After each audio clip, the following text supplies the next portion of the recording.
जहां ब्रेक से पहले बंसुरी जी ने जिक्र करते हुए हेमंत सोरेन का कहा कि मुख्यमंत्री हो चाहे देश का आम आदमी हो, कानून सबके लिए बराबर है।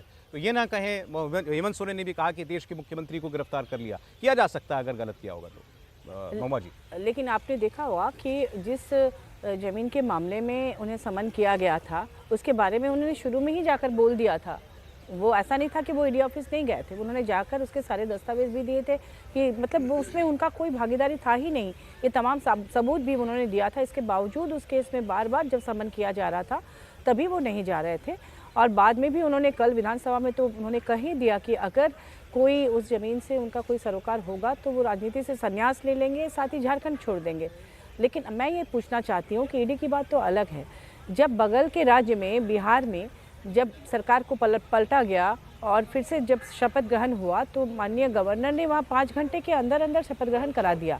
तो झारखंड में जब तमाम विधायकगण, हमारे पास 47 का ही आंकड़ा था, फिर भी 43 विधायक, हमें मतलब विश्वास मत हासिल करने के लिए सिर्फ 41 की ज़रूरत थी। तो इस्तीफे के तुरंत बाद वहीं पर गवर्नर हाउस में जब दावेदारी पेश कर दी गई सरकार बनाने की और तमाम विधायक वहीं पर बस में गवर्नर हाउस तक आ गए, खड़े थे, फिर भी उनके शपथ ग्रहण में इतना लेट क्यों, सरकार बनाने में इतना लेट क्यों? 22 घंटे के बाद बहुत मुश्किल से अगले दिन जब समय दिया गया शाम को 5:30 बजे, उस समय जब 5 प्रतिनिधि, अभी जो वर्तमान सीएम हैं हमारे माननीय चंपई सोरेन जी, वो 5 दूसरे दलों के गठबंधन के प्रतिनिधियों के साथ जब वहाँ गए विधायकों के साथ, तो उन्हें ये कहा गया गवर्नर हाउस में कि बताएंगे, सोचेंगे, देखेंगे।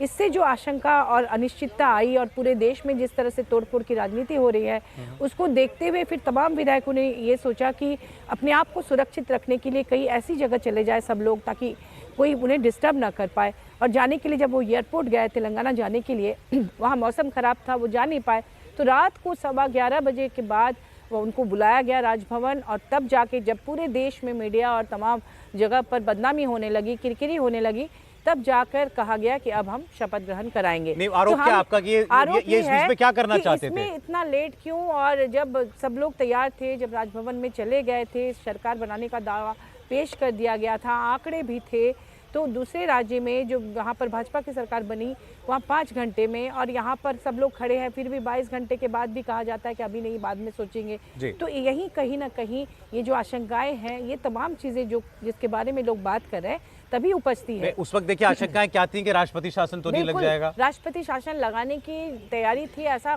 कई अच्छे रेप्यूटेड अखबारों में भी पूरी कहानी आई है। आप दैनिक भास्कर उठा लीजिए उस दिन का, उसमें पूरा दिया गया है कि किस तरह से इसकी तैयारी थी। ये हम नहीं, अखबार कह रहे हैं।